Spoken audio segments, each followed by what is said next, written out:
야, 아직 젊잖아. 이건 나중에 해도 돼. 그건 은퇴하고 천천히 즐기려고. 야, 죽음 얘긴 좀 하지 마. 재수 없게.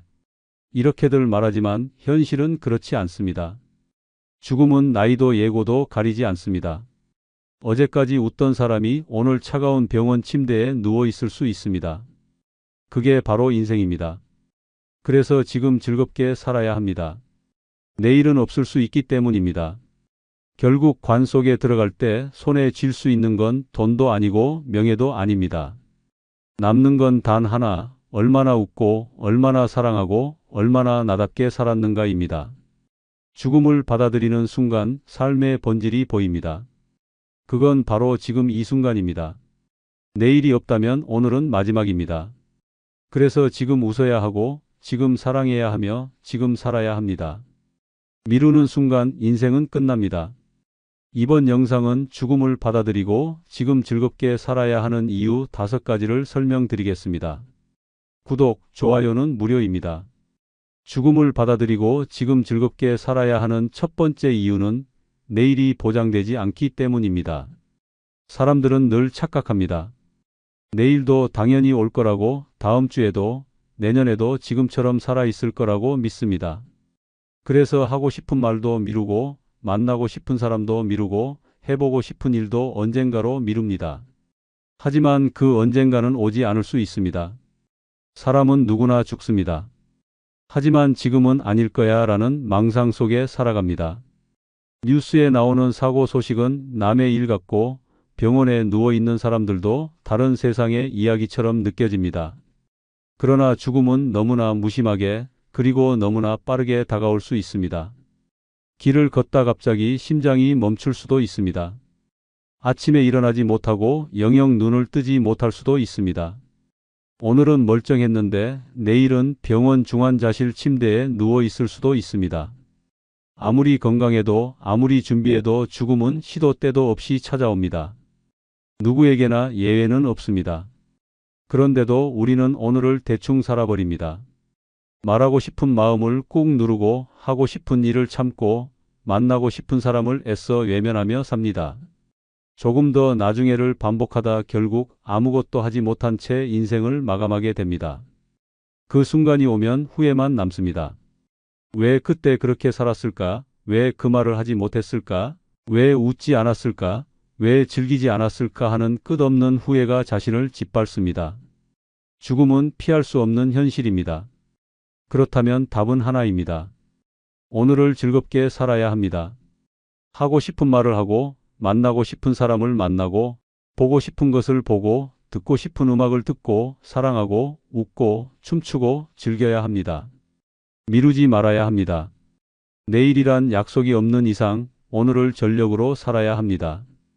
죽음을 받아들이는 것은 패배가 아니라 가장 강력한 삶의 의지입니다. 끝이 있다는 걸 아는 사람만이 지금 이 순간의 소중함을 온몸으로 느끼고 살아낼 수 있습니다. 실제로 한 60대 남성의 이야기가 있습니다. 평생을 성실하게 일만 하며 살았습니다. 가족을 위해 자신을 희생했고 늘 나중에 은퇴하면 인생을 즐기자고 말했습니다. 바다 낚시를 가고 싶었고 세계 여행을 하고 싶었고 악기를 배워보고 싶었습니다. 그런데 막상 은퇴를 앞두고 건강검진을 받던 날 청천벽력 같은 소식을 들었습니다. 말기 암 판정이었습니다. 의사는 6개월 남짓의 시간을 예상했습니다. 그는 한동안 충격에 빠졌지만 결국 깨달았습니다. 이대로 죽을 수는 없다. 그리고 태어나자마자 바로 행동에 옮겼습니다. 늘 가고 싶어 했던 제주도로 떠나 한 달 동안 작은 오두막을 빌려 살았습니다. 매일 바다를 보고 낚시를 하고 혼자 삼겹살을 구워 먹으며 하루하루를 즐겼습니다. 그는 SNS에 매일 일기를 올렸습니다. 제목은 늘 같았습니다. 오늘은 즐겁게 살았다. 그리고 7개월째 되는 날 마지막 글을 남겼습니다. 모든 날이 감사했습니다. 후회 없습니다. 이 이야기는 우리 모두에게 묻습니다. 아직 숨 쉬고 있는 오늘을 왜 미루고만 있느냐고. 죽음을 두려워할 것이 아니라 죽음을 아는 순간부터 지금을 살아야 한다는 것입니다. 내일은 약속된 것이 아닙니다. 진짜 우리에게 주어진 시간은 오직 오늘뿐입니다. 그래서 죽음을 받아들이는 자만이 진짜 인생을 웃으며 살 수 있습니다. 죽음을 받아들이고 지금 즐겁게 살아야 하는 두 번째 이유는 남의 시선을 의식할 시간이 없기 때문입니다. 사람들은 평생 남의 눈치를 보며 삽니다. 저 옷을 입으면 이상해 보이지 않을까? 저 말을 하면 오해하지 않을까? 이 나이에 이런 행동을 하면 창피하지 않을까? 같은 생각에 매일매일 자신을 숨기며 살아갑니다. 마치 세상의 모든 사람들이 나만 바라보고 있다는 착각 속에 하고 싶은 것을 하지 못하고 말하고 싶은 것을 삼키며 삽니다. 그러나 죽음이 가까워지면 깨닫게 됩니다. 세상이 그렇게까지 나에게 관심이 없었다는 사실을 말입니다. 누구도 내 옷차림에 그리 신경 쓰지 않고 누구도 내가 무슨 말을 했는지 곧 있습니다. 그렇게 눈치를 보느라 놓친 하루들이 인생의 가장 허무한 낭비가 됩니다. 지금도 많은 사람들이 체면이라는 무의미한 가면을 쓰고 살아갑니다. 사람들의 기대에 맞추기 위해 좋아하지도 않는 취미를 하고 먹고 싶지 않은 음식을 함께 먹으며 웃고 싶지 않은 상황에서도 억지 미소를 짓습니다. 마음속 깊이 소리치고 싶어도 어른이니까 나이값 해야 하니까라는 말에 꾹 눌러 참습니다. 그렇게 남의 기준으로 조립된 인생은 결국 내 것이 아닙니다. 죽음이란 단어를 가까이 두면 이 가면은 너무도 우스워집니다. 언제 죽을지 모르는 상황에서 누가 내 옷차림을, 내 말투를, 내 취향을 비웃는지 따질 여유조차 없습니다. 중요한 건 오늘 하루 내가 얼마나 나답게 살았느냐입니다.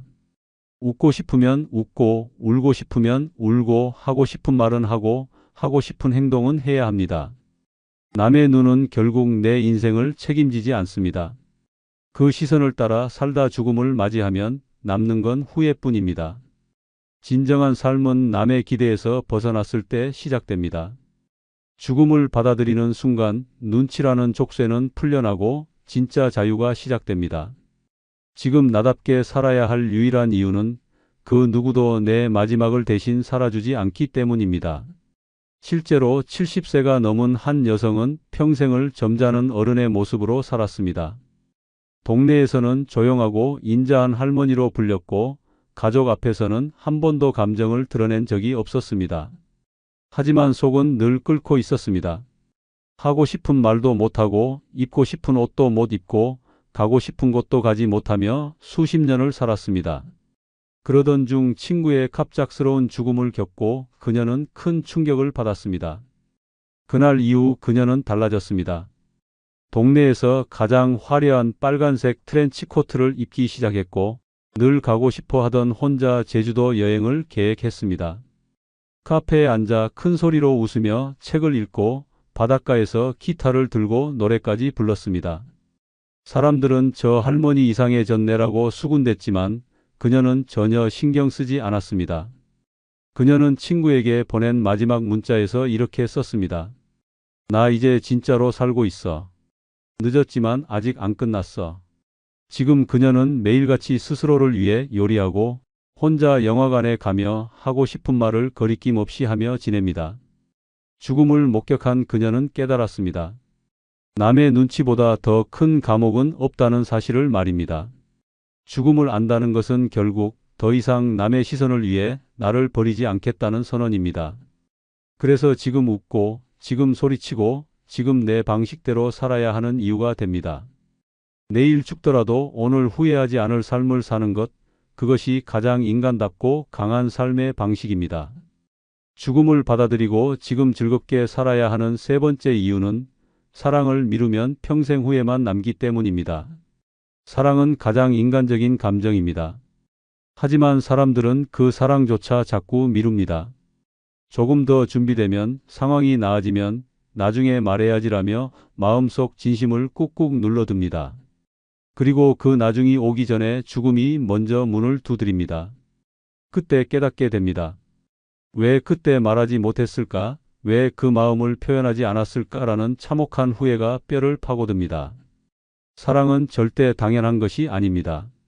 가족도, 친구도, 연인도 언제 사라질지 모릅니다. 눈을 감기 전 마지막으로 떠오르는 사람에게 사랑한다는 한마디를 못했다는 사실은 평생을 괴롭히는 고통이 됩니다. 우리는 그렇게 놓쳐버린 사랑의 부재 속에서 죽음보다 더 깊은 상실을 경험하게 됩니다. 죽음은 모든 것을 단절시킵니다.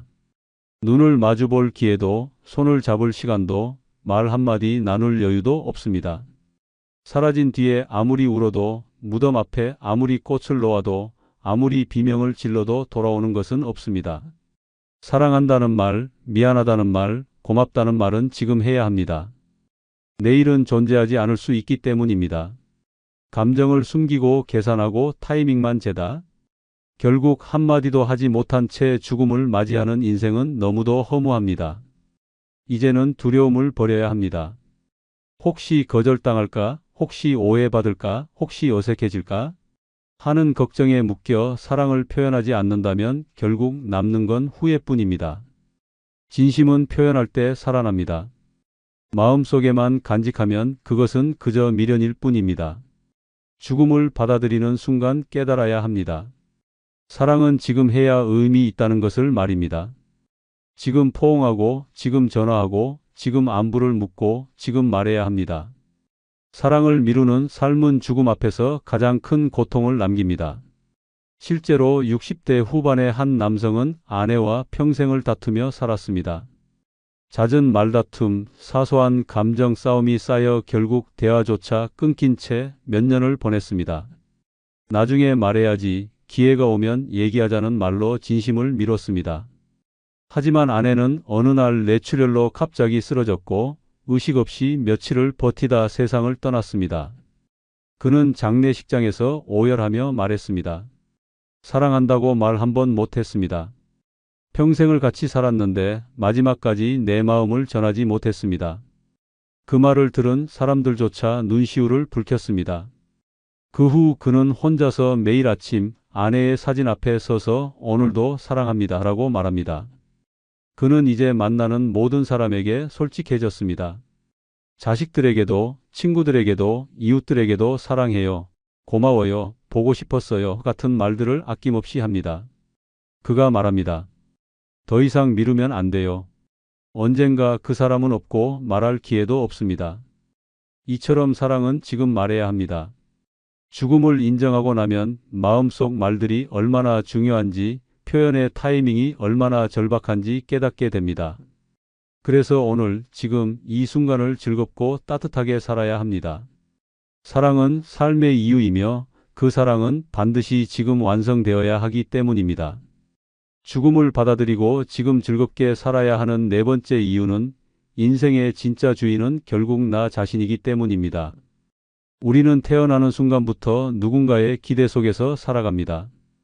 부모의 눈치를 보며 자라고, 학교에서는 선생님의 기준에 맞춰 행동하며, 사회에서는 상사의 입맛에 따라 움직입니다. 결혼을 하면 배우자의 기대에, 자식이 생기면 그들의 삶에 올인하며 살아갑니다. 그렇게 평생을 누구의 누구로 불리며 살다 보면 정작 내 이름으로 산 시간이 얼마나 되는지조차 기억나지 않습니다. 죽음을 앞두고 많은 이들이 하는 후회는 왜 내 삶을 살지 못했을까입니다. 가슴속 깊이 하고 싶었던 일, 떠나고 싶었던 여행, 배우고 싶었던 것 모두 남의 시선과 평가 속에 미뤄졌고 결국은 끝내 해보지 못한 채 생을 마감하게 됩니다. 가장 무서운 건 그 순간에 느껴지는 씁쓸함입니다. 이렇게 끝날 줄 알았으면 진작 내 맘대로 살 거리라는 절규는 너무 늦은 뒤에 찾아옵니다. 죽음을 받아들이는 건 무섭고 우울한 일이 아닙니다. 오히려 지금부터라도 나를 위해 살아야 한다는 각성의 순간입니다. 더 이상 남의 기준에 끌려가지 않고 내 안의 소리에 귀 기울여야 합니다. 무언가를 배우고 싶다면 시작하고, 떠나고 싶다면 짐을 싸고, 미친 사람처럼 웃고 싶다면 웃어야 합니다. 내 인생의 연출자는 남이 아닌 나 자신입니다. 사람들은 늘 내가 하고 싶은 걸 하면서 살고 싶다고 말합니다. 하지만 막상 그러지 못합니다. 이유는 단 하나, 죽음을 아직 실감하지 못했기 때문입니다. 죽음이 진짜라는 사실을 받아들이는 순간 선택의 기준은 완전히 바뀝니다. 남이 뭐라고 하든, 얼마나 돈이 되든, 어떤 평가를 받든 상관없이 내가 이걸 하고 싶으니까라는 이유 하나면 충분해집니다. 죽음은 절대적으로 공평한 시간의 끝입니다. 그 끝이 있다는 것을 인정하는 사람만이 지금이라는 시간의 소중함을 알고 진짜 나로 살 수 있는 힘을 가집니다. 내 인생의 주도권을 해소하는 일, 그것이야말로 죽음을 받아들인 사람만이 가질 수 있는 특권입니다. 실제로 60대 중반의 한 여성은 남편과 자식들을 위해 40년 넘게 헌신하며 살아왔습니다. 남편의 식사 시간에 맞춰 움직였고 자식들의 입맛에 맞춰 반찬을 만들었습니다. 평소 하고 싶었던 그림도, 여행도, 심지어 친구들과의 모임도 모두 가족 일정에 맞춰 취소하곤 했습니다. 그녀는 스스로를 가족의 그림자라고 표현했습니다. 그런 그녀가 심장질환으로 쓰러졌고 병상에서 눈을 뜨자마자 다짐했습니다. 다시는 누구를 위해 살지 않겠다. 퇴원 후 그녀는 과감히 혼자만의 공간을 마련하고 어릴 적 꿈이었던 유화 그리기를 시작했습니다. 동네 미술학원에 다니며 매일 물감을 섞고 캠퍼스에 색을 입히는 시간이 인생에서 가장 행복하다고 말합니다. 이젠 자식이 전화해도 지금 수업 중이야 라고 당당하게 말하고 남편이 식사 얘기를 꺼내면 오늘은 내가 먹고 싶은 거 할 거야 라고 답합니다. 처음엔 가족들도 당황했지만 점점 그녀의 당당함을 이해하게 되었고 오히려 그녀의 웃음이 많아진 모습을 보며 안심했다고 합니다. 그녀는 말합니다. 죽음을 경험하고 나서야 알았어요. 내 인생이 남의 것이 아니었다는 걸요. 이제야 진짜로 나를 위해 살고 있습니다. 이처럼 죽음을 받아들인 사람만이 진짜 삶을 시작할 수 있습니다. 타인의 기준에서 벗어나 자신의 인생을 주도적으로 사는 것, 그것이야말로 지금 즐겁게 살아야 하는 강력한 이유입니다. 나라는 존재의 가치는 내가 살아 숨 쉬는 이 순간에 있습니다. 그리고 그 순간을 책임지는 유일한 사람은 바로 나입니다. 죽음을 받아들이고 지금 즐겁게 살아야 하는 다섯 번째 이유는 결국 기억에 남는 건 즐긴 순간뿐이기 때문입니다. 우리는 인생을 너무 심각하게 삽니다. 미래를 위해 저축하고 체면을 위해 참고 질서를 위해 감정을 억누릅니다.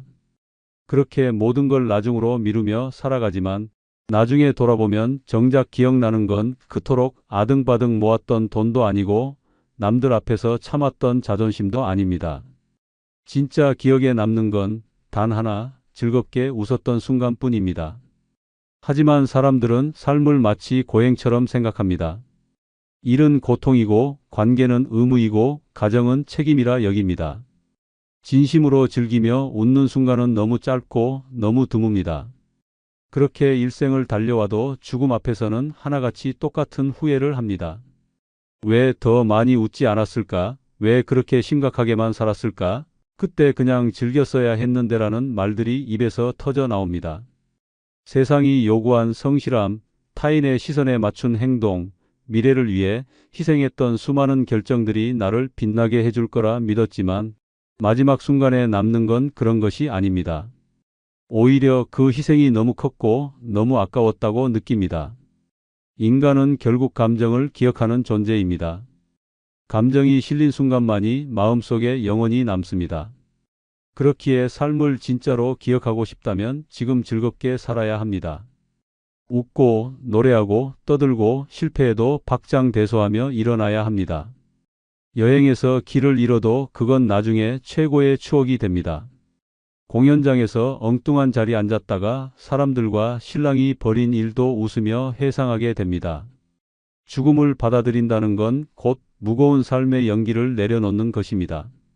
죽음을 알면 삶의 유일한 목적은 기쁨이라는 걸 깨닫게 됩니다. 진짜 중요한 건 누가 더 오래 살았는지가 아니라 누가 더 많이 웃었느냐입니다. 실제로 60대 초반의 한 남성은 평생을 묵묵히 살아왔습니다.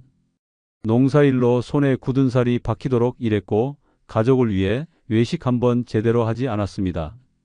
그에게 인생은 버텨야 하는 것이었습니다. 하지만 아내가 암으로 세상을 떠난 후 그는 죽음을 너무 가까이서 보게 되었습니다. 장례식 후 그는 유서를 꺼냈습니다. 아내가 손글씨로 남긴 마지막 편지였습니다. 여보, 우리가 참 열심히 살았죠. 그런데 기억나는 건 당신이 나 몰래 사줬던 붕어빵 갑자기 비 맞으면서 웃던 그날, 그게 전부네요. 당신도 이제 그만 웃어요. 그 편지를 읽은 날, 그는 바로 리어카를 팔고 여행 가방을 샀습니다. 그리고 작은 원룸 하나를 빌려 전국을 여행하기 시작했습니다. 그는 어디를 가든 사람들과 사진을 찍고 맛있는 음식을 먹고 음악에 맞춰 어깨춤도 췄습니다. 처음에는 동네 사람들이 노망났다고 수군댔지만 이젠 그를 보며 부러워합니다. 그는 말합니다. 이제야 알았어요. 살면서 남는 건 웃었던 순간밖에 없다는 걸요. 그걸 왜 이리 늦게 알았는지 모르겠습니다. 지금 그는 매일이 축제 같다고 합니다. 조그만 방 안에서 흘러나오는 트로트 음악, 혼자 먹는 컵라면, 그리고 우연히 마주친 이웃과의 한 잔 술자리. 그 모든 것이 인생에 기억될 장면이 되었다고 말합니다. 이처럼 죽음을 받아들이면 삶의 우선순위가 분명해집니다. 심각함 대신 웃음, 의무 대신 즐거움, 계산 대신 감정이 자리 잡습니다. 남는 건 결국 얼마나 즐겼는가입니다. 그래서 오늘을 웃고 지금을 즐기고 이 순간을 미루지 말아야 합니다. 그것이야말로 죽음을 가장 아름답게 이기는 삶의 방식입니다. 김할머니는 올해로 72이 되었습니다. 남편을 떠나보낸 지는 벌써 15년이 지났습니다. 자식들은 모두 각자의 삶을 살기에 바빴고 김할머니의 하루는 조용한 집 안에서 반복되었습니다. 새벽이면 창문을 열고 먼 산을 바라보며 하루를 시작했습니다. 달그락거리는 주방에서 혼자 아침밥을 차리고 손주들에게 보낼 작은 선물을 포장하는 것이 김할머니의 일상이었습니다. 세월이 흐를수록 집안은 점점 더 조용해졌습니다. 벽에 걸린 가족 사진은 웃고 있었지만 그 웃음은 액자 속에만 머물러 있었습니다. 김할머니는 저녁이면 텔레비전을 켰습니다. 웃긴 프로그램도 감동적인 영화도 어느새 눈물만 흐르게 했습니다. 외로움은 조용히 그러나 깊게 김할머니의 마음을 파고들었습니다. 어느 날 동네 복지관에서 주최하는 음악 교실이 있다는 소식을 들었습니다. 김할머니는 망설이다가 조심스레 복지관 문을 열었습니다. 그곳에는 자신과 비슷한 또래의 사람들이 삼삼오오 모여 있었습니다. 모두 낯설고 어색했지만 김할머니는 오랜만에 사람들 사이에 섞여 있는 기분을 느꼈습니다.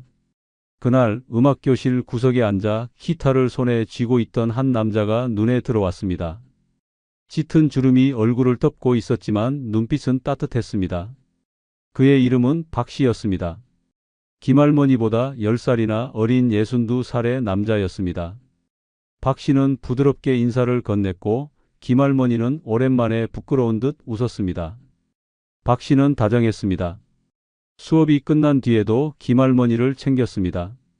기타줄을 조율해 주기도 하고 무거운 짐을 대신 들어주기도 했습니다. 김할머니는 오랜만에 느껴보는 배려와 따뜻함에 마음이 녹는 것을 느꼈습니다. 두 사람은 자연스럽게 대화를 나누었고 소소한 일상도 공유하게 되었습니다. 박 씨는 김할머니에게 말했습니다. 나이 차이 같은 건 신경 쓰지 마세요. 저는 오히려 누님 같은 사람이 더 좋아요. 그 말은 김할머니의 가슴에 따뜻하게 내려앉았습니다.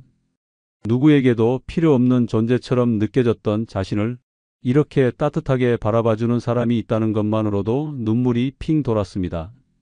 그 후로 두 사람은 복지관 수업이 없는 날에도 자주 만났습니다. 공원을 걷고 동네 시장을 함께 돌고 낡은 찻집에서 두런두런 이야기를 나누었습니다. 박 씨는 늘 김할머니를 웃게 했습니다. 젊은 시절에도 느껴보지 못했던 설렘이 김할머니의 마음을 간지렸습니다. 주변 사람들은 수군거렸습니다. 10살 차이 나는 남자라니 혹시 김할머니의 돈을 노리는 것 아니냐는 말도 들려왔습니다. 그러나 김할머니는 믿고 싶었습니다. 박 씨의 따뜻한 눈빛, 사소한 배려 하나하나가 거짓일 리 없다고 스스로를 다독였습니다. 시간이 흐르면서 박 씨는 조심스럽게 말했습니다. 우리 함께 살면 어때요? 나도 외롭고 누님도 외롭잖아요. 김할머니는 깊은 밤 홀로 방 안에 앉아 고민했습니다. 두려움도 있었지만 다시는 오지 않을지도 모르는 이 기회를 놓치고 싶지 않았습니다. 오랜 세월 홀로 버텨온 외로움이 김할머니를 흔들었습니다. 결국 김할머니는 결심했습니다. 가족들에게는 조심스럽게 재혼 이야기를 꺼냈습니다. 자식들은 반대했습니다. 엄마, 다시 혼자 사세요. 괜히 사람 믿지 마세요. 그러나 김할머니는 눈을 감고 고개를 끄덕였습니다. 이번만큼은 자신의 마음을 따르기로 했습니다. 소박한 신고식을 치른 후 김할머니와 박씨는 함께 살기 시작했습니다. 조용했던 집은 다시 온기로 채워졌습니다. 김할머니는 아침이면 함께 식탁에 앉아 웃으며 밥을 먹는 것이 그저 감사했습니다. 비 오는 날 함께 우산을 쓰고 걷는 길이 이토록 따뜻할 수 있다는 것도 처음 알았습니다. 김할머니는 속으로 생각했습니다. 다시 시작해도 괜찮구나. 아직 늦지 않았구나. 그날 이후 김할머니는 매일 아침 작은 거울 앞에 서서 머리를 곱게 빗고 옷깃을 다듬으며 스스로를 단정히 꾸몄습니다. 설렘이 그녀의 주름진 얼굴에 생기를 불어넣었습니다. 김할머니와 박씨의 재혼 생활은 예상보다 훨씬 따뜻했습니다. 아침이면 박씨가 먼저 일어나 작은 부엌에서 커피를 내렸습니다. 김할머니는 그 따뜻한 커피향에 이끌려 부스스한 머리로 부엌으로 나왔고 박씨는 웃으며 말했습니다. 오늘도 우리 잘 살아봅시다. 그 짧은 한마디에 김할머니의 가슴은 저릿했습니다. 누군가가 아침부터 자신을 기다리고 있다는 사실, 작은 부엌이 두 사람의 웃음으로 가득 찬다는 사실은 김할머니에게 새로운 삶을 선물하는 것 같았습니다. 박씨는 사소한 것에도 늘 김할머니를 챙겼습니다. 시장에 가면 김할머니가 좋아하는 꽃을 하나 사들고 돌아왔고 골목길을 산책할 때면 살짝 김할머니의 팔짱을 끼웠습니다. 그렇게 박씨는 아주 자연스럽게 아주 다정하게 김할머니의 일상에 스며들었습니다. 김할머니는 오랜만에 요리에 힘을 쏟기 시작했습니다. 오래된 레시피를 꺼내어 김치를 담그고 직접 장을 보아 손수 반찬을 만들었습니다. 박씨가 식탁 앞에 앉아 맛있게 밥을 먹는 모습을 볼 때마다 김할머니는 말할 수 없는 뿌듯함을 느꼈습니다. 이 나이에 이런 행복이 있을 줄 몰랐습니다. 김할머니는 종종 속으로 그렇게 중얼거렸습니다. 주름진 손으로 박씨의 얼굴을 바라볼 때마다 세월의 쓸쓸함이 지워지는 기분이 들었습니다. 주말이면 둘은 함께 공원으로 나갔습니다. 박씨는 김할머니를 위해 작은 돗자리를 챙겼고 김할머니는 간단한 간식을 준비했습니다. 두 사람은 나무 아래 돗자리를 펴고 앉아 하늘을 바라보았습니다. 박씨는 가끔 기타를 꺼내어 조심스럽게 노래를 불렀습니다. 비록 박자가 엉망이고 음정도 틀렸지만 김할머니는 세상에서 가장 아름다운 음악을 듣는 듯 했습니다. 김할머니는 이런 작은 순간들이 쌓여 삶을 더욱 빛나게 만든다는 것을 깨달았습니다. 텅 빈 집에서 혼자 지내던 날들과는 비교도 할 수 없는 충만함이 가슴속에 차올랐습니다. 가끔은 동네 사람들의 시선도 신경이 쓰였습니다. 젊은 남자가 무슨 꿍꿍이가 있겠냐며 수군거리는 소리가 들려왔습니다. 하지만 김할머니는 신경 쓰지 않았습니다. 눈앞에서 웃고 있는 박씨를 믿기로 했고 무엇보다 자신의 행복을 지키기로 다짐했기 때문입니다. 박씨는 김할머니의 생일도 기억했습니다. 그날 박씨는 집 앞 작은 꽃집에서 조그마한 꽃다발을 사서 건넸습니다. 그리고 수줍게 초 하나를 꽂은 작은 케이크를 꺼냈습니다. 누님, 오늘은 특별한 날입니다. 앞으로 우리 함께 매년 이 날을 축하합시다. 김할머니는 참지 못하고 눈물을 쏟았습니다.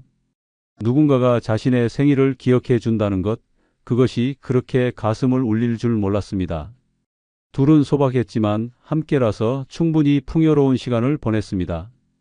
김할머니는 집안 구석구석을 정리하고 낡은 커튼을 새로 달았습니다. 오래된 벽에 사진을 걸었고 작은 식탁에도 꽃을 놓았습니다. 삶에 다시 색이 입혀지는 듯 했습니다. 박씨 역시 성실했습니다. 날마다 김할머니의 손에 약을 챙겨주었고 무거운 짐도 대신 들어주었습니다. 비 오는 날에는 우산을 씌워주며 말했습니다. 내가 있잖아요. 걱정하지 마세요. 김할머니는 그 말 한마디에 온 세상을 얻은 것 같았습니다. 늙어가는 것이 더 이상 두렵지 않았습니다. 밤이면 김할머니와 박씨는 조용히 나란히 침대에 누웠습니다. 창밖에서는 바람 소리와 함께 고요한 어둠이 내려앉았지만 두 사람의 마음은 포근하게 따뜻했습니다. 박씨는 김할머니의 손을 살짝 잡고 손가락을 톡톡 두드리며 장난을 쳤습니다. 김할머니는 부끄러운 듯 웃으며 박씨를 바라보았습니다. 서로의 손끝에서 전해지는 미세한 떨림은 오랜 세월 동안 잊고 살았던 설렘을 다시 불러일으켰습니다. 박씨는 낮게 콧노래를 부르며 김할머니에게 말했다고 합니다. 이렇게 함께 누워 있다는 것만으로도 참 고맙습니다. 김할머니는 아무 말 없이 고개를 끄덕였습니다. 가슴 깊숙한 곳에서부터 따뜻한 물이 흐르듯 잔잔한 행복이 번졌습니다. 서로의 숨소리가 교차하는 그 고요한 순간이 두 사람에게 세상 무엇과도 바꿀 수 없는 소중한 시간이었습니다. 잠들기 전 박씨는 꼭 어린아이처럼 이불을 끌어당겨 김할머니의 어깨를 살포시 감싸 안았습니다. 김할머니는 그런 박씨의 어설픈 다정함에 소리 없이 웃었습니다. 두 사람은 말없이 눈을 감고 같은 이불을 덮고 같은 꿈을 꾸기를 조용히 소망했습니다. 그렇게 김할머니와 박씨는 하루를 마무리하며 늦게 찾아온 사랑에 감사했습니다. 시간이 흐르면서 김할머니는 박씨에게서 아주 작은 변화를 느끼기 시작했습니다. 처음에는 눈에 띄지 않을 정도였습니다. 박씨는 저녁이 되면 피곤하다며 맥주 한 캔을 꺼냈습니다. 김할머니는 그 정도는 괜찮다고 생각했습니다. 하루의 피로를 푸는데 맥주 한 잔쯤은 이해할 수 있다고 스스로를 설득했습니다. 하지만 그 한 잔이 두 잔이 되고 두 잔이 세 잔이 되었습니다. 박씨는 맥주를 넘어서 소주를 찾기 시작했습니다. 부엌 한 구석에 쌓여가는 빈 병들을 볼 때마다 김할머니는 마음 한 구석이 무거워졌습니다. 김할머니는 조심스럽게 말을 꺼냈습니다. 박씨, 술을 너무 자주 드시는 것 같아요. 건강 생각해야죠. 박씨는 웃으며 대답했습니다. 아이, 이 나이에 뭐가 걱정이에요. 괜찮아요. 괜찮습니다. 김할머니는 그 웃음에 다시 한번 안심하려 했습니다. 그러나 박씨의 음주는 점점 더 잦아졌습니다. 밤이면 술에 취해 어지럽게 비틀거리고 새벽이면 거실에서 쓰러져 자고 있는 박씨의 모습을 보는 날이 많아졌습니다. 처음에는 미안하다고 했던 박씨였습니다. 그러나 시간이 지나자 변명도 사라지고 술에 취해 버럭 소리를 지르는 일도 생겼습니다. 작은 일에도 목소리가 높아졌고 때로는 텔레비전 리모컨을 바닥에 던지며 화를 냈습니다. 김할머니는 충격을 받았습니다. 그토록 부드럽고 따뜻했던 박씨가 술만 들어가면 전혀 다른 사람이 되는 모습을 믿을 수 없었습니다. 주변 이웃들도 눈치를 채기 시작했습니다. 밤마다 김할머니의 집에서 들려오는 고함 소리에 동네 사람들은 수군거렸습니다. 김할머니는 창피했습니다. 자식들에게까지 들킬까봐 두려웠습니다. 김할머니는 박씨를 감싸기로 했습니다. 그 사람도 힘든 게 있겠지라며 스스로를 다독였습니다. 이혼 후 떠돌던 박씨가 외롭고 지쳤던 세월이 있었을 것이라 생각하며 이해하려 했습니다. 김할머니는 남몰래 술병을 치우고 박씨가 술을 찾지 못하도록 냉장고를 깨끗이 비워두었습니다. 심지어는 박씨 몰래 금주에 좋은 약초차를 끓여 먹이기도 했습니다. 그러나 박씨는 점점 더 교묘해졌습니다. 김할머니 몰래 근처 편의점에 다녀오기도 하고 동네 작은 식당에서 소주 몇 병을 마시고 돌아오기도 했습니다. 김할머니는 밤마다 조마조마했습니다. 박씨가 문을 쾅 닫으며 들어오는 소리에 심장이 쿵 내려앉았습니다. 박씨가 술에 취해 비틀거리며 투덜대는 모습은 김할머니에게 점점 공포로 다가왔습니다. 어느 날은 김할머니가 조심스럽게 말했다가 박씨에게 심하게 핀잔을 들었습니다. 당신이 뭔데 나한테 이래라 저래라야. 당신 덕에 내가 이렇게 됐어. 그날 김할머니는 서럽게 울었습니다. 그토록 믿고 사랑했던 사람이 자신을 원망하고 탓하는 모습을 받아들일 수 없었습니다. 김할머니는 손을 떨며 소파 한 구석에 웅크렸습니다. 한밤중 부엌에 홀로 앉아 차가운 물을 마시며 김할머니는 깊은 한숨을 내쉬었습니다. 박 씨는 다음 날이 되면 아무 일 없던 것처럼 행동했습니다. 미안했어요. 술김에 그랬어요. 그 사과 한마디에 김할머니는 또 마음을 풀었습니다. 그러나 그 뒤풀이 반복될수록 김할머니의 마음속에는 깊은 불신이 자리 잡기 시작했습니다. 박 씨는 이제 술 없이는 하루도 버티지 못하는 사람이 되어가고 있었습니다. 김할머니는 알았습니다.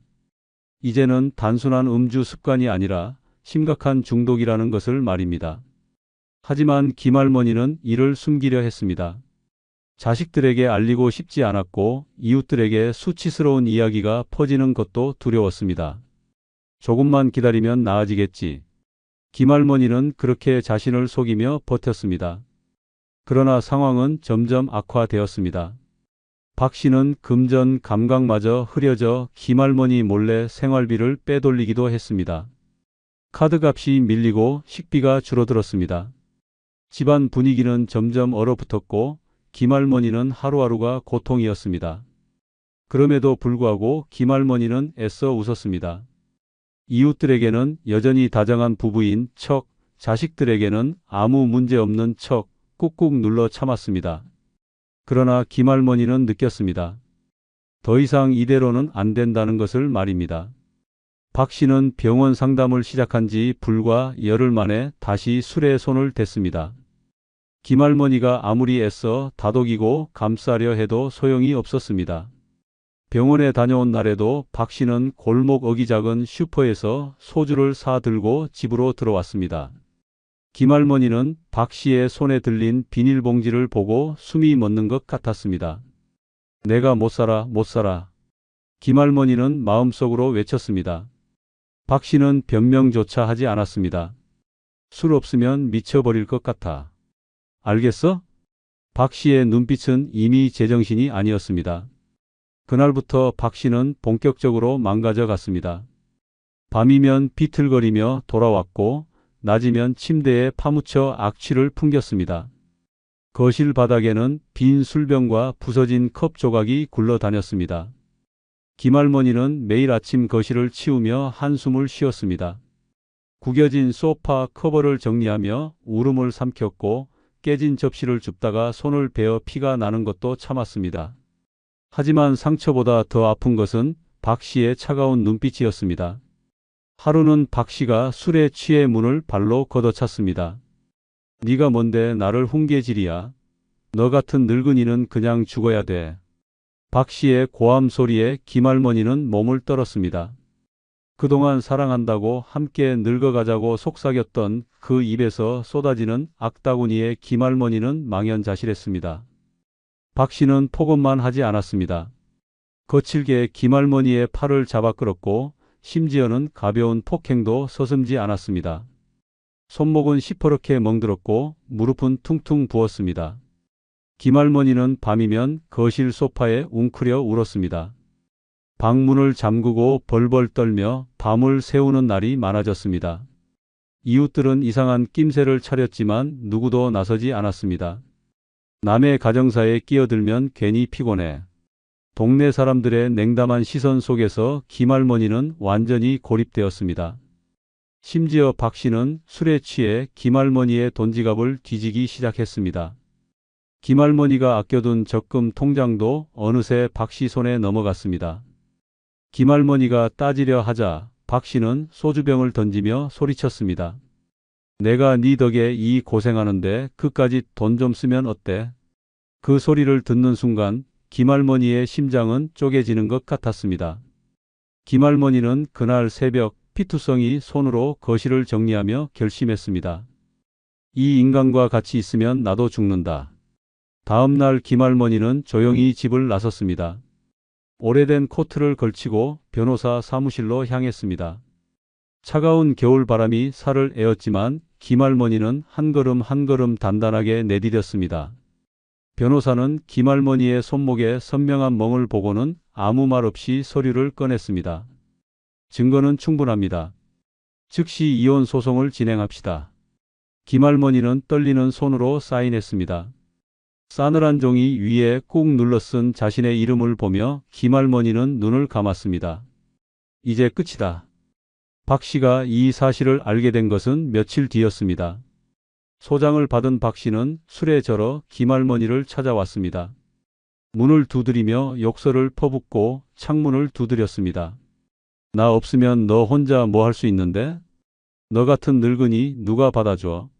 당장 나와. 김할머니는 문을 걸어 잠그고 조용히 등 뒤에 기대 앉았습니다. 박 씨의 주정은 밤새 이어졌습니다. 김할머니는 창백한 얼굴로 뜬 눈으로 밤을 지새웠습니다. 새벽이 되어 박 씨는 지쳐 나가떨어졌고 김할머니는 가만히 속삭였습니다. 이제 너 없는 세상을 살 거야. 김할머니는 이혼 소송을 진행하는 동안 하루도 마음 편할 날이 없었습니다. 박 씨는 마지막 발악을 시작했습니다. 김할머니를 찾아와 문을 부수려 하고 복도에 술병을 던지고 이웃들에게 떠들어댔습니다. 저 늙은 여자가 날 버렸다. 돈만 뜯어먹고 내쫓았다. 거짓말이 동네에 퍼졌고 일부 사람들은 수군거렸습니다. 김할머니는 창피해서 얼굴을 들 수가 없었습니다. 하지만 꾹 참았습니다. 이번만큼은 절대 물러서지 않겠다고 다짐했습니다. 법원에서도 박 씨는 추하게 굴었습니다. 재판정에서 비틀거리며 나타난 박 씨는 술에 취해 있었습니다. 판사가 경고를 줬지만 박 씨는 오히려 소리쳤습니다. 나는 사랑해서 같이 산 거야. 이 여자 때문에 인생 망쳤다고. 재판정 안은 순식간에 아수라장이 되었습니다. 김할머니는 단단히 굳은 얼굴로 모든 모욕을 견뎠습니다. 피해자였던 자신이 가해자처럼 몰리는 기분에 가슴이 찢어졌지만 절대 무너지지 않겠다고 이를 악물었습니다. 결국 판사는 김할머니의 손을 들어주었습니다.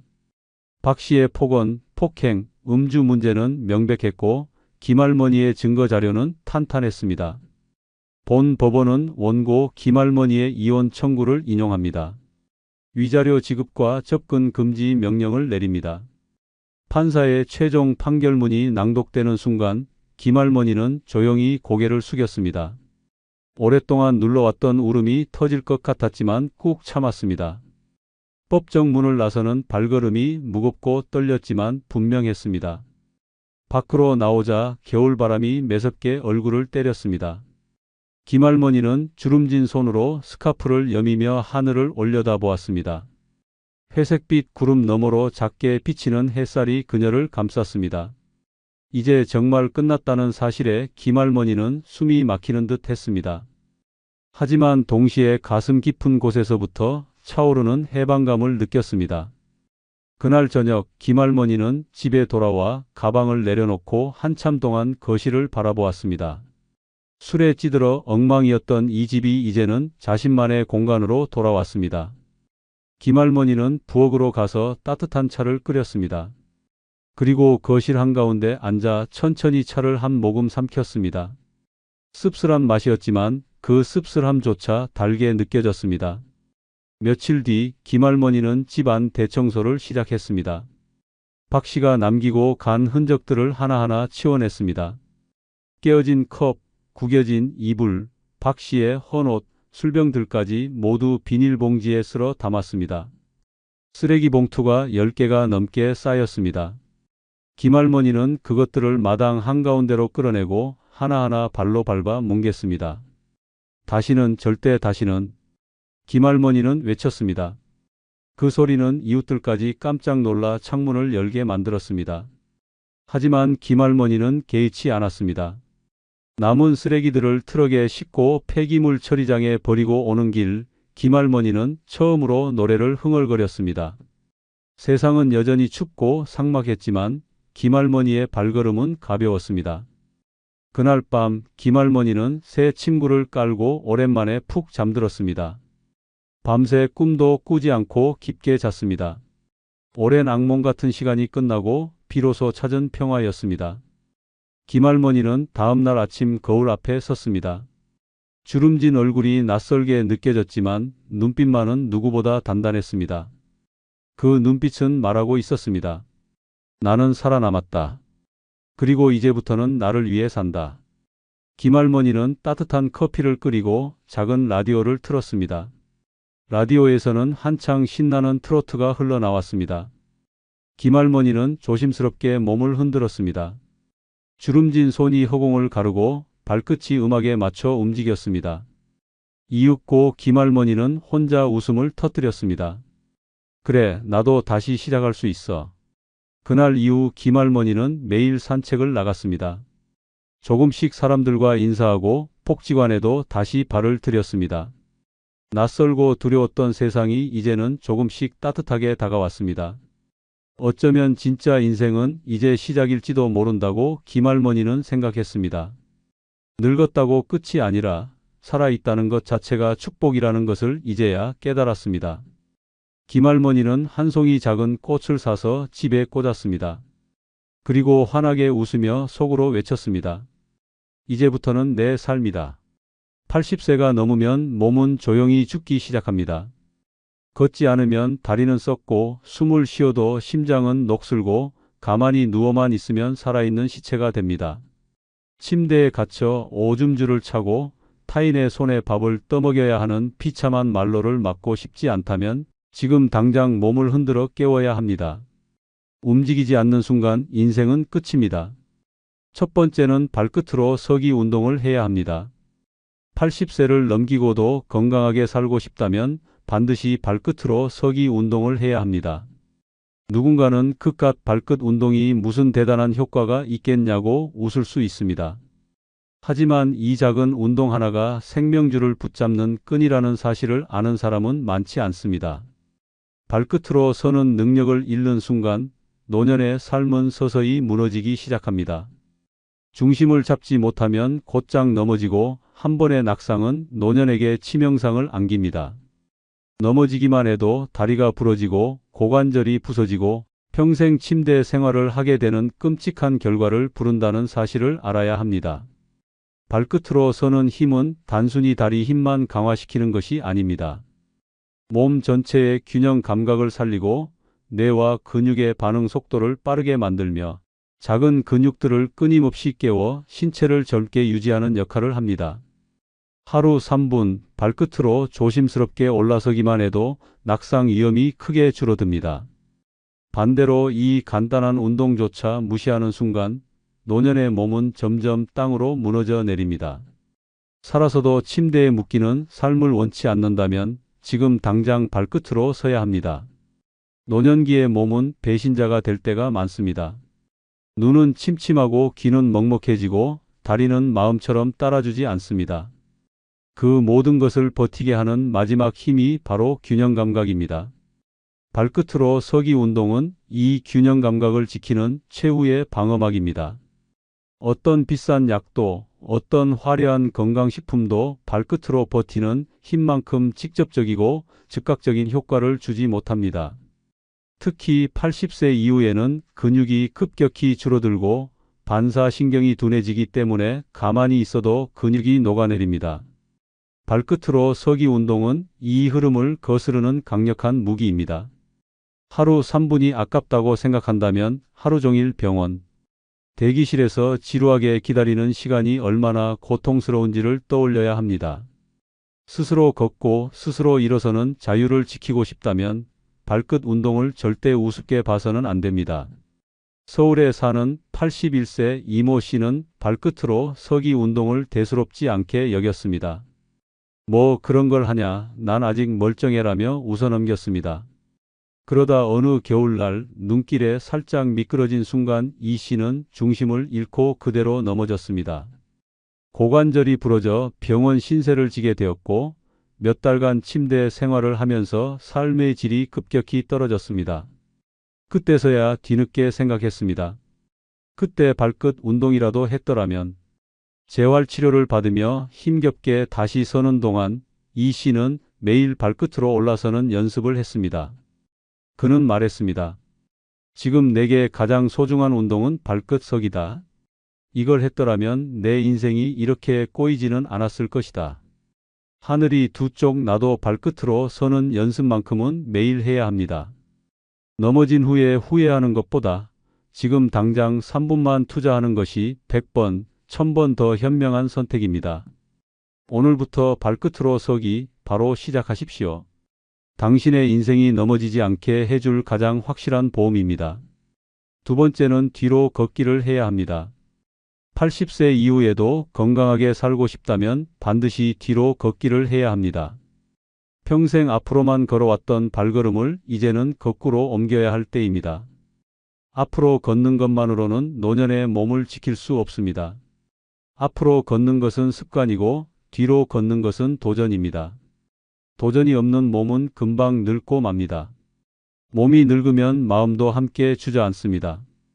그래서 노년에는 반드시 몸에 긴장감을 주고 균형을 회복시키는 뒤로 걷기가 필요합니다.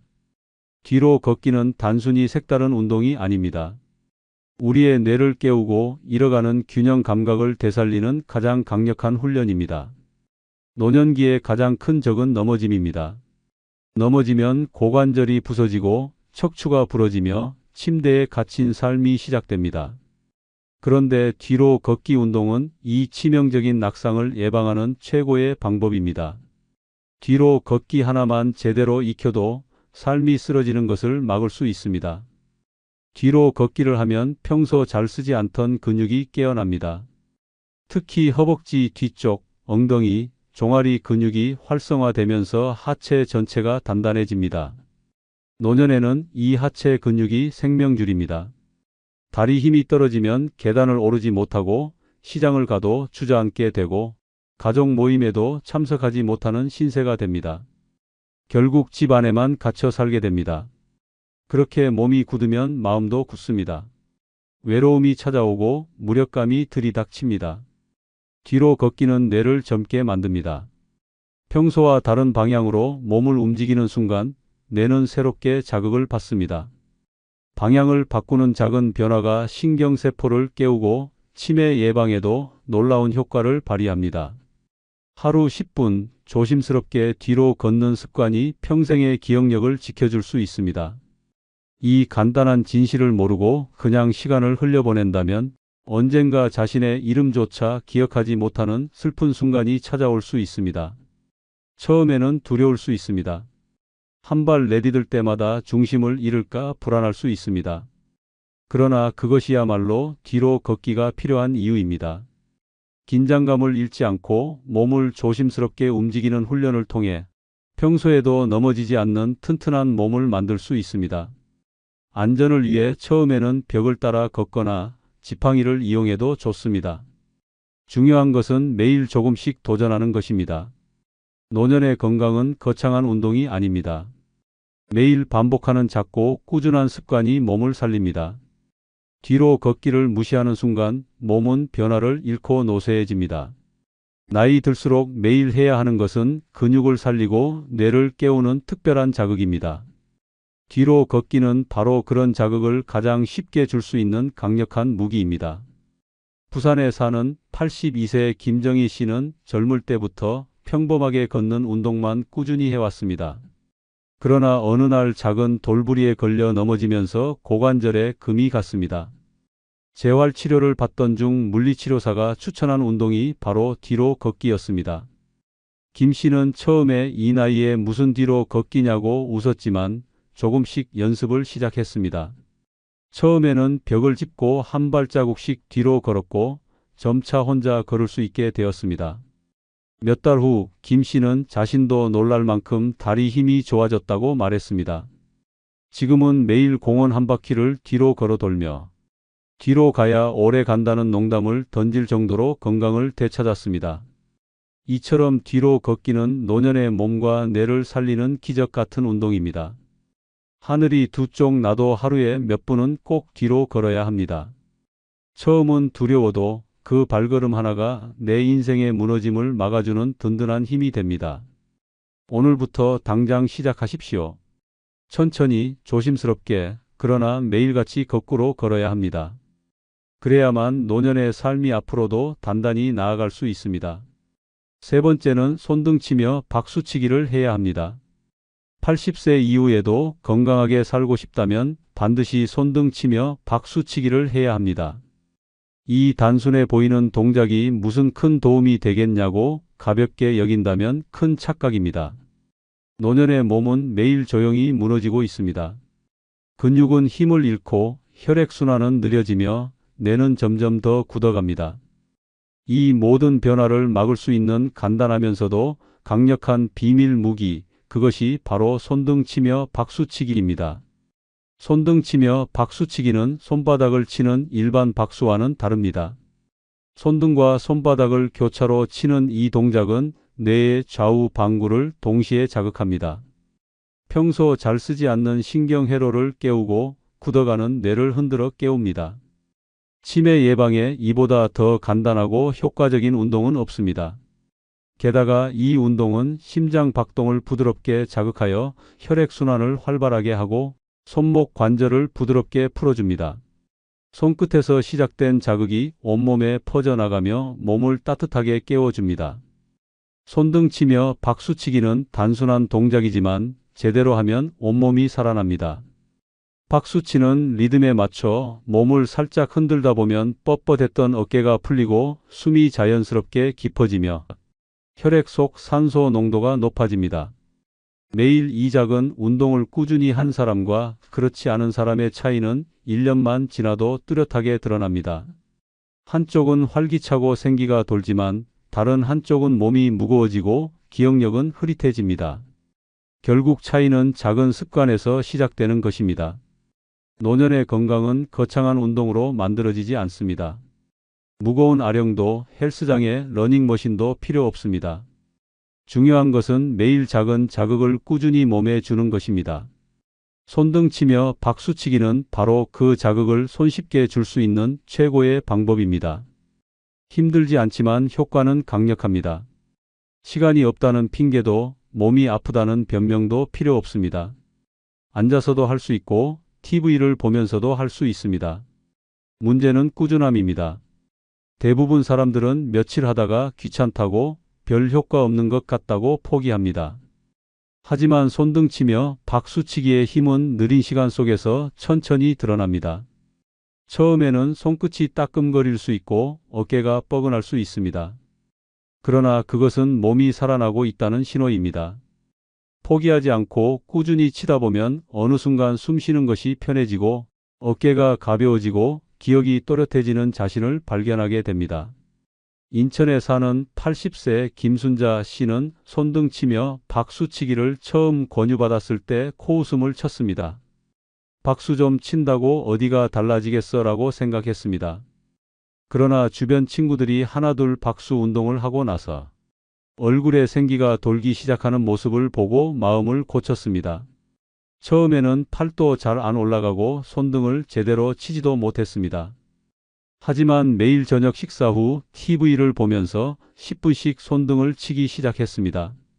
한 달이 지나자 손끝이 따뜻해지고 아침에 몸이 덜 뻣뻣한 것을 느꼈습니다. 무엇보다 자꾸 깜빡깜빡하던 기억력도 눈에 띄게 나아졌습니다. 김 씨는 요즘 친구들에게 말합니다. 하루 10분 박수 쳤더니 내 몸이 다시 박수를 치더라고 말입니다. 이처럼 손등치며 박수치기는 당신의 몸과 마음에 다시 생명을 불어넣는 작은 기적입니다. 하늘이 두 쪽 나도 하루 10분 손등을 치며 박수치는 습관만큼은 절대 포기해서는 안 됩니다. 오늘부터 당장 시작하십시오. 박수 한 번에 젊음이 살아나고 손끝 한 번에 건강이 깨어납니다. 손등을 치며 치는 박수는 단순한 소리가 아니라 내 인생을 다시 깨우는 울림입니다. 네 번째는 팔을 원 크게 돌리기를 해야 합니다. 80세 이후에도 건강하게 살고 싶다면 반드시 팔을 원 크게 돌리기를 해야 합니다. 팔을 돌린다고 뭐가 달라지겠냐고 생각하는 순간 당신의 몸은 서서히 무너지기 시작합니다. 어깨가 굳어가고 팔의 움직임이 제한되면서 점차 옷을 갈아입기도 힘들어지고 간단한 물건을 드는 것조차 고통이 됩니다. 작은 동작 하나를 게을리한 대가가 결국 일상 전체를 무너뜨리는 비극으로 이어집니다. 노년의 몸은 매일 작게 병들고 있습니다. 가만히 있으면 근육은 굳고 관절은 굳고 혈액순환은 멈춰갑니다. 특히 어깨 관절은 가장 먼저 무너지는 부위입니다. 쓰지 않는 팔은 삐걱거리고 아프기 시작하면 끔찍한 고통이 찾아옵니다. 어깨 통증이 시작되면 밤에 잠조차 제대로 이룰 수 없습니다. 이 고통을 피하는 유일한 방법은 팔을 크게 돌려주는 것입니다. 단순해 보이지만 이 운동은 어깨에 다시 생명을 불어넣는 유일한 길입니다. 팔을 원 크게 돌리는 것은 어깨뿐 아니라 심장에도 강력한 자극을 줍니다. 혈액을 머리부터 손끝까지 쫙 밀어 올려주면서 온몸 구석구석을 깨웁니다. 숨이 깊어지고 피가 맑아지며 몸 전체가 따뜻해집니다. 하루 5분만 팔을 크게 돌려도 어깨가 가벼워지고 허리가 곧아지고 가슴이 펴집니다. 고개를 숙이고 살던 몸이 당당하게 세워지는 기적 같은 변화가 찾아옵니다. 팔을 돌릴 때 중요한 것은 크게입니다. 대충 팔을 흔드는 것이 아닙니다. 팔 전체로 커다란 원을 그리듯이 움직여야 합니다. 처음에는 삐걱거리던 팔이 어느 순간 부드럽게 돌아가고 뻣뻣하던 어깨가 시원하게 풀리는 경험을 하게 됩니다. 이 작은 반복이 쌓여서 거대한 변화를 만듭니다. 꾸준히 팔을 돌리는 사람과 그렇지 않은 사람의 노년은 하늘과 땅 차이가 납니다. 노년에는 넘어지지 않는 것도 중요하지만 넘어졌을 때 몸을 지탱할 수 있는 힘이 더욱 필요합니다. 그 힘은 튼튼한 어깨와 팔에서 나옵니다. 팔을 돌리는 운동은 단순한 관절 운동이 아닙니다. 내 몸의 균형을 잡아주고 긴장감을 유지하게 하며 넘어졌을 때에도 나를 보호하는 근육을 키우는 일입니다. 무심코 넘겼던 팔 돌리기 하나가 생사를 가를 수 있습니다. 서울에 사는 79세 김용순 씨는 팔을 돌리는 운동을 가볍게 여겼습니다. 나는 아직 팔이 멀쩡해라며 하루 종일 소파에 앉아 TV만 봤습니다. 그러던 어느 날 겨우 식탁 의자에 기대어 일어나려다 팔에 통증을 느꼈습니다. 병원에서는 50견을 넘어선 심각한 어깨 관절염 진단을 받았습니다. 그 후 김 씨는 재활 운동을 시작했고 가장 기본이 팔을 크게 돌리는 운동이었습니다. 처음에는 팔을 반바퀴 돌리기도 힘들었지만 매일 꾸준히 팔을 원 크게 돌린 결과 몇 달 만에 통증이 줄어들고 물건을 집을 수 있을 정도로 회복되었습니다. 지금은 하루 2번씩 팔을 돌리며 팔 돌리기가 내 몸 살렸다고 친구들에게 자랑하고 있습니다. 이처럼 팔을 원 크게 돌리기는 단순한 동작이 아닙니다. 그것은 노년을 지키는 생명줄입니다. 하늘이 두 쪽 나도 팔을 돌리는 것만큼은 빼먹어서는 안 됩니다. 하루 5분 커다란 원을 그리며 팔을 돌리는 그 짧은 시간이 당신의 남은 인생을 건강하게 지켜줄 것입니다. 5번째는 척추 곧게 세우기 연습을 해야 합니다. 80세 이후에도 건강하게 살고 싶다면 반드시 척추 곧게 세우기 연습을 해야 합니다. 척추가 무너지는 순간 인생도 함께 무너집니다. 허리가 굽기 시작하면 시선은 땅을 향하고 가슴은 조여들고 숨은 얕아지고 결국 인생 전체가 축소됩니다. 허리가 굽으면 몸만 작아지는 것이 아닙니다. 마음도 쪼그라들고 자존감도 무너집니다. 척추는 단순한 뼈가 아닙니다. 척추는 삶의 기둥이고 자존심의 버팀목입니다. 나이가 들수록 척추는 자신도 모르게 구부러집니다. 오래 앉아있는 습관, 잘못된 자세, 근육 약화가 맞물려 조금씩 몸을 망가뜨립니다. 눈에 보이지 않는 하루하루의 무너짐이 쌓여 어느 순간 거울 앞에 서면 자신도 모르는 노인이 되어 있습니다. 거울 속에 굽은 허리를 보는 순간 절망이 찾아옵니다. 나는 이렇게 초라해졌구나라는 생각이 뼛속까지 스며듭니다. 척추가 굽으면 건강도 무너집니다. 폐가 압박되어 숨 쉬는 것도 힘들어지고 위장이 눌려 소화가 잘 안 되고 혈액순환까지 나빠집니다. 결국 몸 전체가 병들기 시작합니다. 당당하게 걷지 못하면 쉽게 넘어지고 한 번의 낙상이 치명적인 사고로 이어집니다. 척추가 굽는다는 것은 단순한 외모 문제가 아닙니다. 생명과 직결된 심각한 문제입니다.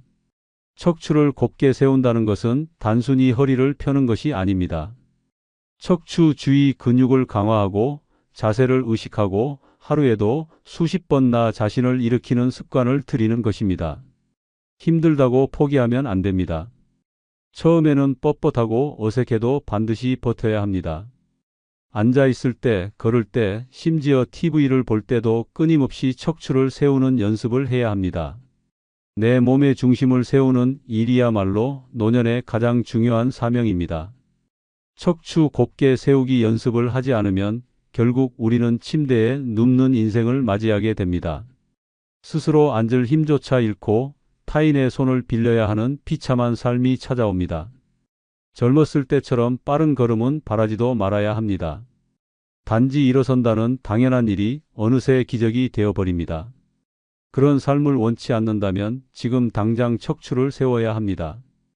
대전에서 사는 81세 이모 씨는 몇 년 전까지만 해도 허리를 굽히고 다니는 것을 당연하게 여겼습니다. 나이 들면 다 그렇게 되는 거지라며 스스로를 위로했습니다. 그러나 친구 모임에 나갈 때마다 주눅이 들었습니다. 자신보다 더 나이 많은 친구가 곧은 허리로 당당히 걷는 모습을 보면서 깊은 부끄러움을 느꼈습니다. 그날 이후 이 씨는 매일 거울 앞에 서서 척추를 펴는 연습을 시작했습니다. 벽에 등을 붙이고 서서 허리와 어깨를 펴고 5분, 10분씩 자세를 유지하는 훈련을 매일 반복했습니다. 처음에는 온몸이 쑤시고 힘들었지만 3개월이 지나자 허리가 눈에 띄게 곧아졌고 걷는 자세도 훨씬 당당해졌습니다. 지금은 누구보다 자랑스럽게 고개를 들고 거리를 걷습니다. 이처럼 척추 곧게 세우기 연습은 선택이 아닙니다. 살아남기 위해, 인간답게 살기 위해 반드시 해야 하는 최소한의 싸움입니다. 하늘이 두 쪽 나도 척추만큼은 무너지게 놔두지 마십시오. 곧은 척추가 인생 마지막까지 당신을 지켜줄 것입니다. 6번째는 걷기 운동을 해야 합니다. 80세 이후에도 건강하게 살고 싶다면 반드시 걷기 운동을 해야 합니다. 걷기를 대수롭지 않게 여긴다면 큰 착각입니다. 인간은 걸음을 멈추는 순간 생명력도 함께 꺼져갑니다. 하루하루 걷지 않는 몸은 굳어버리고 무너지고 결국 침대에 갇힌 신세로 전락하게 됩니다. 병원 침대에 누워 그때 조금만 더 걸을 걸 하고 후회하는 날이 오기 전에 지금 당장 걸어야 합니다. 걷기는 노년기의 생명줄입니다. 걷지 않으면 다리 근육은 순식간에 힘을 잃습니다. 하체가 약해지면 단순히 움직이기 불편해지는 것이 아닙니다.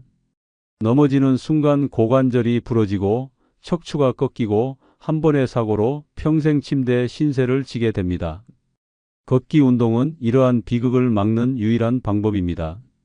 계단을 오를 힘, 화장실을 갈 자유, 친구를 만나러 나갈 수 있는 독립성 모두 걷기에서 시작됩니다.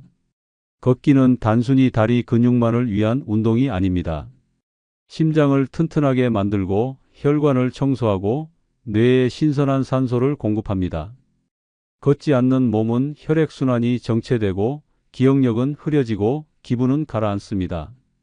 걷는 사람은 심장이 살아있고 생각이 또렷하며 얼굴빛이 환해집니다. 하루 30분 걷는 습관이 남은 인생 10년을 건강하게 연장시키는 기적을 만들어냅니다. 문제는 걷기를 소홀히 하는 것입니다. 오늘은 비가 오니까, 오늘은 피곤하니까라는 핑계로 걷기를 걸으면 몸은 하루하루 눈에 띄게 쇠약해집니다. 가벼운 산책이라도 마당을 몇 바퀴 도는 것이라도 하루도 빠짐없이 몸을 움직여야 합니다. 꾸준함이 생명입니다. 숨이 차도 괜찮습니다. 무릎이 아파도 천천히 걸어야 합니다. 멈추는 순간 몸은 영원히 다시 일어나지 못할 수도 있습니다. 걷기 운동은 돈이 들지 않습니다. 특별한 장비도 필요 없습니다. 운동화 한 켤레만 있으면 됩니다. 그러나 그 가치는 그 어떤 고가의 보약보다 뛰어납니다. 숨을 들이쉬고 내쉬며 땅을 딛는 단순한 동작이야말로 노년의 건강을 지키는 가장 강력한 무기입니다.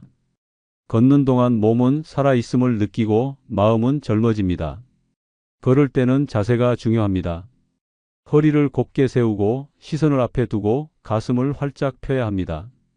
작은 보폭이라도 괜찮습니다. 꾸준히, 천천히, 그러나 멈추지 않고 걷는 것이 핵심입니다. 처음에는 5분, 10분이라도 좋습니다. 몸이 익숙해지면 점차 시간을 늘려야 합니다. 중요한 것은 매일 걷는 것입니다.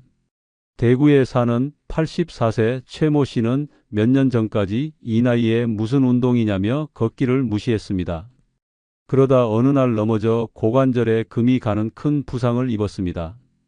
병원에 누워있던 최 씨는 물리치료사가 던진 한마디에 정신이 번쩍 들었습니다. 매일 30분만 걸었어도 이렇게는 안 됐습니다. 그날 이후 최 씨는 목발을 짚고서라도 매일 걸었습니다. 처음에는 폭도 한 바퀴도 힘겨웠지만 점차 거리를 늘려 지금은 하루 1시간을 걷습니다. 친구들은 살아있는 게 기적이라며 혀를 내두르지만 최 씨는 웃으며 말합니다. 살고 싶으면 걸어야 해. 걷지 않으면 죽는 거야. 오늘부터 당장 걷기 시작하십시오. 걷는 자만이 건강하게 웃으며 마지막까지 당당하게 살아갈 수 있습니다. 야, 너 다시 재혼할 생각은 없지? 혼자 사는 거 외롭지 않아? 그래도 말동무는 있어야 하지 않겠어? 이렇게 쉽게 던져지는 말들이 노년에 들어선 당신의 인생을 송두리째 뒤흔들 수 있습니다. 혼자의 외로움보다 더 무서운 건 함께하면서 느끼는 지독한 고통입니다. 한 번의 잘못된 선택이 평생의 고요함을 송두리째 무너뜨릴 수 있습니다. 사랑으로 포장된 노년의 재혼, 그 안엔 치명적인 덫이 숨어 있습니다. 이번 영상은 노년에 혼자 죽어도 재혼하면 안 되는 5가지 이유에 대한 영상입니다. 구독, 좋아요 부탁드리며 영상이 끝난 후 여러분들의 경험담과 생각을 댓글에 적어주시어 서로 소통하시길 부탁드립니다. 노년에 혼자 죽어도 재혼하면 안 되는 5가지 이유 중 첫 번째는 노후 생활 계획이 틀어질 수 있습니다. 오랜 세월을 일하며 모은 돈, 철저하게 세운 은퇴 후의 그것은 노후의 안전망이자 마지막 자존심입니다. 자녀에게 폐 끼치지 않으려, 요양원에 가지 않으려, 최소한의 품위와 독립을 지키기 위해 수십 년을 전략하고 준비해온 계획입니다. 하지만 재혼이라는 단 한 번의 선택이 이 모든 계획을 순식간에 산산조각 낼 수 있습니다. 아무리 잘 맞는 사람이라도 각자의 경제 상황은 다르고 재정 감각도 천차만별입니다. 남은 여생을 의지하며 살아가려 했던 관계가 오히려 파멸의 시작이 되는 경우가 허다합니다. 재혼 후 뒤늦게 드러나는 상대의 부채, 숨겨진 자식 문제, 병원비와 요양비, 각종 금전 분쟁은 말 그대로 노후의 지옥문을 여는 열쇠가 됩니다. 자신이 피땀 흘려 모은 재산이 하루아침에 줄줄 새어나가고 계획했던 여행, 문화생활, 노후 취미는 꿈도 못 꾸게 됩니다. 재혼 상대가 경제 개념이 부족하거나 고의로 재산을 빼가려는 악의적인 경우까지 발생한다면 그 피해는 상상을 초월합니다. 남은 인생을 평온하게 보내기는커녕 재정 파탄과 소송, 심지어 자녀와의 갈등으로 가정이 완전히 붕괴되는 사례도 많습니다. 더욱 치명적인 문제는 법적 재정 책임입니다. 재혼한 배우자가 병들거나 요양이 필요한 상황에 처하면 본인의 동의와 상관없이 그 책임이 고스란히 따라옵니다. 건강보험 피부양자 등록, 의료비 지출, 장례비용 등은 법적으로도 일정 부분 책임이 발생할 수 있습니다. 결국 사랑으로 시작했던 재혼이 인생의 마지막을 빚더미와 고립 속에서 보내게 하는 끔찍한 결과를 낳을 수 있습니다. 실제로 60대 후반의 박모 씨는 젊은 시절부터 악착같이 일해 모은 퇴직금과 연금으로 노후를 설계했습니다. 여행도 다니고 문화센터에서 수업도 들으며 조용한 혼자만의 삶을 꿈꾸고 있었습니다. 그러던 중 지인의 소개로 만난 여성과 가까워졌고 서로의 외로움을 달래다 결국 재혼을 하게 되었습니다. 하지만 재혼 1년도 안 되어 모든 것이 무너졌습니다. 상대 여성은 남편에게 말하지 않은 그에게 카드 빚과 2 자녀의 생활비를 남몰래 대주고 있었으며 박 씨의 통장에서 수백만 원씩 빠져나가는 일이 반복되었습니다. 불쾌함을 표현하자 돌아온 건 같이 사는 사이에 그 정도 이해도 못하느냐는 원망이었습니다. 박 씨는 관계를 정리하려 했지만 이미 공동명의로 바꾼 집 때문에 법적 소송에 휘말렸고 그 과정에서 수천만 원의 변호사 비용이 들었습니다. 심지어 상대 여성의 자녀가 박 씨에게 찾아와 우리 엄마 건드리지 말라며 폭언을 퍼붓는 일까지 벌어졌습니다. 자녀들과도 갈등이 생겼고 결국 그는 갈 곳 없는 몸이 되어 조그만 임대 아파트로 쫓기듯 옮겨갔습니다. 철저히 준비한 노후였지만 단 한 번의 재혼이 모든 것을 앗아갔습니다.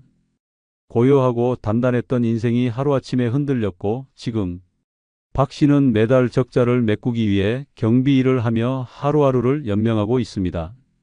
사랑이라는 감정에 기대어 무심코 열어버린 문이 인생 최후의 함정일 수 있다는 사실을 누구보다 뼈저리게 깨달았다고 말합니다. 노후의 삶은 예측 가능해야 합니다. 예측 불가능한 감정과 변수 앞에 자신을 내맡기는 순간 그 대가는 상상 이상의 고통으로 돌아옵니다. 두 번째는 재혼 후에도 외롭다면 의미가 없습니다. 노년의 외로움은 그 깊이를 가늠할 수 없는 절망과도 같습니다. 혼자 밥을 먹고 혼자 잠을 자고 아무도 자신의 안부를 묻지 않는 날들이 이어질 때 사람은 결국 누군가를 다시 찾게 됩니다. 누군가와 함께라면 이 고독이 사라질 것 같고 손을 잡고 걸을 사람이 생기면 삶이 조금은 따뜻해질 거라 기대하게 됩니다. 그래서 재혼이라는 결정을 내리는 분들이 많습니다. 그러나 현실은 생각보다 훨씬 잔인합니다. 누군가와 함께 산다는 것이 곧 외로움의 종결을 의미하지는 않습니다. 오히려 더 깊은 고독에 빠지는 경우도 많습니다. 재혼한 배우자가 함께 있어도 정서적 교감이 부족하고 일상에 온기가 없다면 그 외로움은 오히려 더 날카롭게 다가옵니다. 한 지붕 아래 두 사람이 살아도 마음은 서로 딴 곳을 향하고 말은 줄고 서로의 존재가 짐처럼 느껴지는 상황이 생깁니다. 겉으론 부부지만 속은 낯선 타인처럼 살아가는 그 참담함은 차라리 혼자인 편이 나았다고 느끼게 만듭니다. 노후에 다시 시작한 인연이 기대와는 달리 실망과 갈등만 안겨주면 마음은 더욱 황폐해지고 삶에 대한 의욕은 바닥으로 곤두박질 칩니다. 특히 노년의 재혼은 서로의 삶의 방식이 이미 굳어져 있기 때문에 사소한 생활 습관조차 갈등의 불씨가 됩니다. 음식 취향부터 TV 채널, 잠자는 시간까지 모든 것이 맞지 않을 수 있습니다. 그것이 반복되면 결국 말조차 하지 않게 되고 애정은커녕 회피와 냉랭함만 남습니다. 그 순간 재혼은 더 이상 외로움을 덜기 위한 선택이 아니라 또 하나의 감옥으로 변합니다. 그리고 이 감옥은 혼자일 때보다 더 고립되고 더 고통스럽습니다. 70대 초반의 이모 씨는 남편과 사별한 뒤 긴 시간 혼자 지내며 외로움을 견뎠습니다. 그렇게 살아오던 어느 날 지인의 권유로 또래 남성과 교제하게 되었고 마음의 허전함을 채울 수 있다는 기대감에 재혼을 결심했습니다. 함께 살기 시작한 초반엔 대화도 많고 함께 식사도 하며 웃는 시간도 있었습니다. 하지만 시간이 지나자 상황은 급속도로 바뀌었습니다. 상대는 매사에 간섭이 심했고 자기중심적인 행동을 반복하며 이 씨를 피곤하게 만들었습니다. 무엇보다 문제는 마음이 맞지 않는다는 점이었습니다. 하루는 같이 TV를 보던 중 사소한 드라마 장면으로 말다툼이 시작되었고 이후 대화가 거의 끊겼습니다. 밥을 먹을 때도 각자 휴대폰만 들여다보고 생일이나 기념일에도 아무런 말 없이 지나가는 일이 다반사였습니다. 이 씨는 매일같이 차라리 혼자였으면 좋았을 텐데라는 생각을 반복하게 되었고 결국 우울증 진단까지 받게 되었습니다.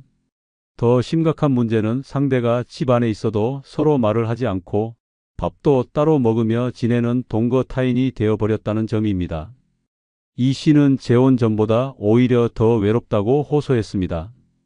마음을 나눌 사람이 곁에 있다는 것이 얼마나 중요한지를 절감했고 단지 함께 산다는 사실만으로 외로움이 해소되지 않는다는 걸 뼈저리게 깨달았습니다.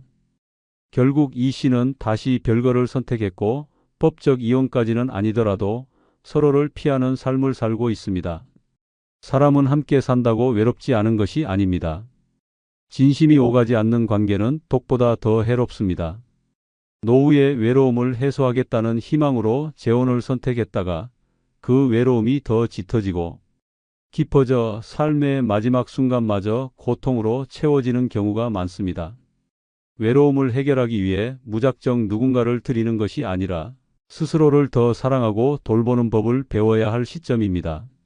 재혼은 해답이 아니라 또 하나의 문제일 수 있다는 사실을 절대 간과해서는 안 됩니다. 세 번째는 재혼 상대가 과거 결혼 생활을 계속 언급할 수도 있습니다. 사랑은 현재를 바라보는 감정이어야 합니다. 그러나 재혼의 경우, 특히 노년의 재혼에서는 과거의 그림자가 끊임없이 따라다닙니다. 함께 살아온 시간이 긴 만큼 재혼 상대는 이전 배우자에 대한 기억과 추억을 쉽게 잊지 못합니다. 문제는 그 기억을 마음속에 간직하는 데 그치지 않고 입 밖으로 꺼내기 시작할 때 발생합니다. 밥을 먹다가도, TV를 보다가도, 심지어 침대에 누운 순간조차도 그 사람은 이럴 때 이렇게 했지, 전에 살던 집에서는 이랬어 라는 말이 튀어나오는 것입니다. 이런 말은 듣는 사람의 가슴을 칼로 도려내는 것처럼 아프고 치욕스럽습니다.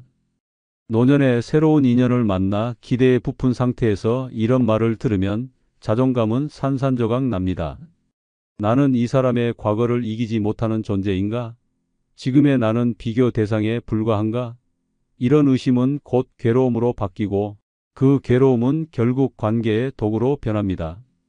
특히 상대가 자주 예전 배우자와 현재의 상황을 비교하거나 그 시절의 물건을 소중히 보관하고 있거나 자녀들과의 대화에서 과거 배우자를 이상화하는 경우 현재의 배우자는 점점 존재감을 잃고 외톨이가 됩니다. 더 큰 문제는 이런 상황이 반복될 경우 결국 둘 사이의 관계에 깊은 균열이 생긴다는 점입니다. 말은 줄고 감정은 멀어지며 결국 같은 공간에 있어도 정서적으로는 완전히 고립된 생활을 하게 됩니다. 심한 경우 상대의 과거 배우자에 대한 언급이 모욕처럼 들리기도 하고 그것이 다툼의 불씨가 되어 폭언과 갈등으로 번지게 됩니다. 이런 관계는 결코 건강하지 않으며 사랑을 기대하고 시작한 재혼이 상처와 수치심으로 끝나게 됩니다. 65세의 정모 씨는 오랜 홀로 생활 끝에 만난 60대 여성과 재혼했습니다. 처음에는 상대방의 밝은 성격과 따뜻한 배려에 끌렸고 함께하는 삶에 대한 기대감도 컸습니다. 하지만 결혼 후 몇 달이 지나면서 이상한 느낌이 들기 시작했습니다. 식사 중에도 자주 전 남편은 이런 음식을 좋아했었지, 그 사람은 나에게 늘 꽃을 사다 줬어 라고 말했고 생일이 되자 예전 남편이 사줬던 반지를 꺼내 보이며 추억을 늘어놓기 시작했습니다. 정 씨는 처음엔 이해하려 했습니다. 오래 함께한 사람이니 그리움이 있을 수도 있다고 생각했습니다. 그러나 그런 언급은 점점 잦아졌고 마침내 정 씨가 선물한 옷을 받으며 그 사람은 이런 스타일을 더 잘 골랐었는데라는 말까지 듣게 되었습니다. 그 순간 자존심이 철저히 무너졌습니다. 내가 지금 이 사람에게 어떤 존재인가에 대한 의심이 들기 시작했고 이후로는 작은 말과 행동에도 예민해졌습니다. 더 충격적인 일은 상대가 거실 한편에 전 남편의 사진을 놓고 절대 치우지 않으려 했다는 점입니다. 정 씨가 사진을 옮기려 하자 그 사람은 나에게 전부였어. 당신은 이해 못해라는 말을 듣고 충격에 빠졌습니다. 결국 두 사람은 말도 하지 않고 각 방을 쓰며 사실상 정서적 이혼 상태로 전락했습니다. 함께 사는 집안은 냉기만 감돌고 정 씨는 우울증 진단을 받고 정신과 치료를 받기까지 했습니다.